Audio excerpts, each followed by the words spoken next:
Assalamualaikum warahmatullahi wabarakatuh. Perkenalkan, nama saya Nabila Latif Zulfa Hanifah dengan NIM 243010112 dan saya Azizah Fina Nafisa dengan NIM 243010117. Di sini kami akan menjelaskan tentang aliran Syiah dan Mu'tazilah. Selamat menyaksikan. Yang pertama, sejarah munculnya Mu'tazilah. Kelompok pemuja akal ini muncul di kota Basrah atau Irak pada abad kedua Hijriah antara tahun 105 Hijriah sampai 110 Hijriah. Tepatnya di masa pemerintahan Khalifah Abdul Malik bin Marwan dan Khalifah Hisham bin Abdul Malik. Pelopornya adalah seorang penduduk Basrah, mantan murid dari Imam Al-Hasan Al-Basri yang bernama Wasil bin Atha Al-Makhzumi Al-Ghazali. Beliau lahir di kota Madinah pada tahun 80 Hijriah dan wafat pada tahun 131 Hijriah. Di dalam menyebarkan pemikiran barunya dalam beragama, beliau didukung oleh Amr bin Ubaid, seorang gembong Qadariyah kota Basrah. Setelah keduanya bersepakat dalam suatu pemikiran baru tentang agama, yaitu mengingkari takdir dan sifat-sifat Allah. Seiring dengan bergulirnya waktu, kelompok Mu'tazilah semakin berkembang dengan sekian banyak sektenya, hingga mereka mendalami buku-buku yang banyak tersebar di masa Khalifah Al-Ma'mun. Maka sejak saat itulah manhaj mereka benar-benar terwarnai oleh manhaj ahli kalam. Oleh karena itu, tidaklah aneh bila kaidah nomor 1 mereka berbunyi bahwa akal lebih didahulukan daripada syariat, yaitu Al-Quran, As-Sunnah, dan Ijma'. Dan akallah sebagai kata pemutus dalam segala hal. Bila syariat bertentangan dengan akal menurut prasangka mereka, maka sungguh syariat tersebut harus dibuang atau ditakwil. Asas dan landasan Mu'tazilah. Mu'tazilah mempunyai asas dan landasan yang selalu dipegang erat oleh mereka. Bahkan di atasnya lah prinsip-prinsip mereka dibangun.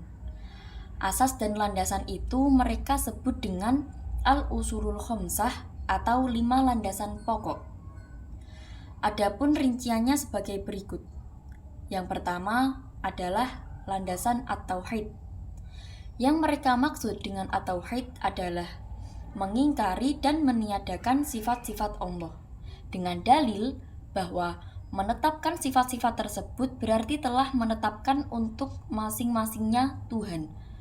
Dan ini suatu kesyirikan kepada Allah menurut mereka.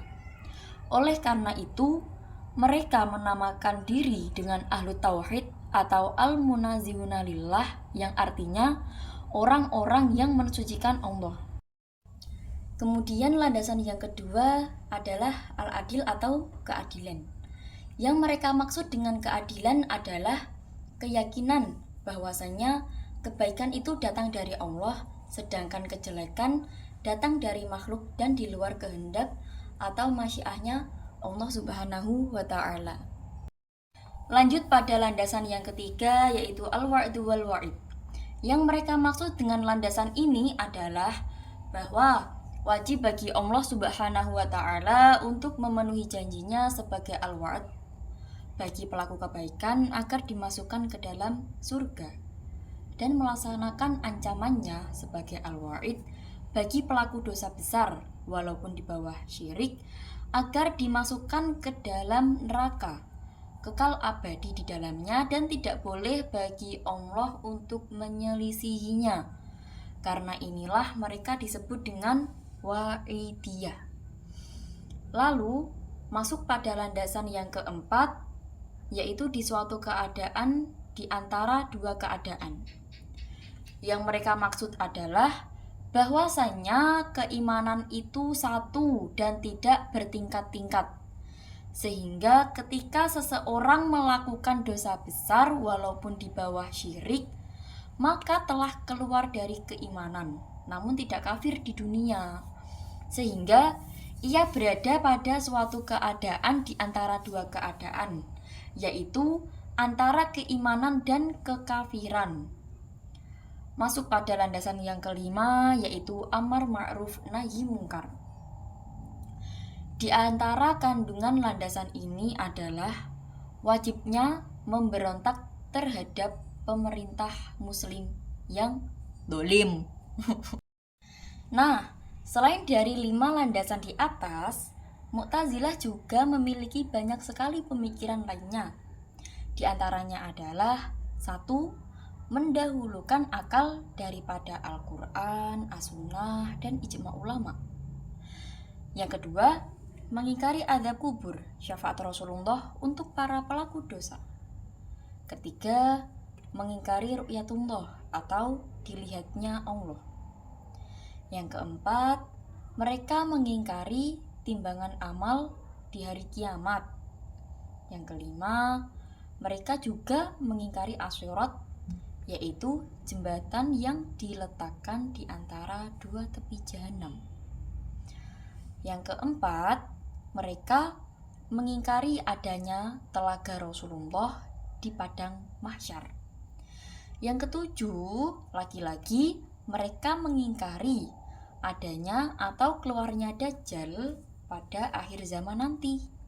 Yang kedelapan, mengingkari telah diciptakannya surga dan neraka saat ini. Maksudnya mereka itu tidak percaya bahwa sekarang itu surga dan neraka sudah ada. Mereka tidak mempercayainya. Selanjutnya yang kesembilan, mereka mengingkari turunnya Allah ke langit dunia setiap malam. Padahal yang kita ketahui bahwa Allah itu turun pada saat sepertiga malam ke dunia untuk melihat hamba-hambanya yang bangun. Yang ke-10, mereka mengingkari hadis ahad selain mutawatir dan lain-lainnya. Kemudian yang terakhir ada sekte-sekte dari ajaran Mu'tazilah. Yang pertama ada Al-Jahmiyah, yaitu pengikut Jahm bin Sofwan. Yang kedua ada As-Salihiyah, pengikut Abu Musa As-Salahi. Yang ketiga Al-Yunusiyah, pengikut Yunus As-Samri. Yang keempat As-Samariyah, pengikut Abu Samar dan Yunus. Yang kelima Asy-Syaubaniyah, pengikut Abu Syauban. Yang keenam Al-Ghailaniyah, pengikut Abu Marwan Al-Ghailan bin Marwan. Yang ketujuh An-Najjariyah, pengikut Al-Husain bin Muhammad bin Syabib. Yang kedelapan Al-Hanafiyah, pengikut Abu Hanifah An-Nu'man. Yang kesembilan Asy-Syabibiyah, pengikut Muhammad bin Syabib. Yang kesepuluh Al-Mu'azilah, pengikut dari Mu'az At-Taumi. Yang kesebelas Al-Murisiyah, pengikut Basr Al-Murisi. Dan yang terakhir ada Al-Karimiyah, pengikut dari Muhammad bin Karam As-Sijistani. Yang kedua yakni Syiah. Syiah muncul pada saat perang Siffin antara Ali dengan Muawiyah, yang dimana pada peperangan ini Ali menerima tahkim, dan itu menyebabkan golongan Ali terpecah menjadi dua. Salah satunya yakni Syiah. Syiah berarti partai. Sedangkan menurut istilah, Syiah merupakan golongan yang menyatakan bahwa Ali yang utama dalam memimpin kepemimpinan kaum muslimin. Begitu pula dengan anak cucu sepeninggal beliau. Ada 3 tokoh dalam ajaran Syiah, yakni yang pertama Abu Dzar Al-Ghifari, yang kedua Miqdad bin Al-Aswad, dan yang ketiga Ammar bin Yasir. Doktrin ajaran Syiah. Syiah memiliki 5 usuluddin. Yang pertama At-Tauhid, yakni Allah Maha Esa. Yang kedua Al-Adl, yakni Allah Maha Adil. Yang ketiga yakni An-Nubuwah, kepercayaan Syiah terhadap keberadaan para nabi yang sebagai pembawa berita untuk manusia dari Tuhan. Yang keempat yakni Al-Imamah. Syiah meyakini bahwa adanya imam-imam yang senantiasa memimpin umat sebagai penerus risalah kenabian. Yang kelima Al-Ma'ad, bahwa ada hari kebangkitan. Sekte ajaran Syiah. Syiah memiliki 22 aliran, yang dimana hanya ada 3 yang sampai sekarang masih ada. Yang pertama yakni Al-Imamiyah atau 12 imam. Disebut demikian karena mereka meyakini bahwa hanya imam yang berhak memimpin kepemimpinan, dan mereka meyakini bahwa ada 12 imam. Aliran ini adalah aliran yang paling terbesar di Syiah. Yang kedua yakni Ismailiyah atau 7 orang imam. Dinamakan demikian karena mereka percaya bahwa hanya ada 7 orang imam dari Ali bin Abi Thalib, dan mereka percaya bahwa imam yang ketujuh itu yakni Ismail. Yang terakhir yakni Zaidiyah atau 5 imam. Mereka merupakan pengikut Zaid bin Ali. Mereka juga dianggap moderat karena tidak menganggap bahwa ketiga khalifah sebelum Ali itu tidak sah. Jadi sebelumnya memang di ajaran Syiah ini mengkafirkan 3 sahabat sebelum Ali, yakni Abu Bakar, Umar, dan Utsman, itu dianggap kafir oleh golongan Syiah.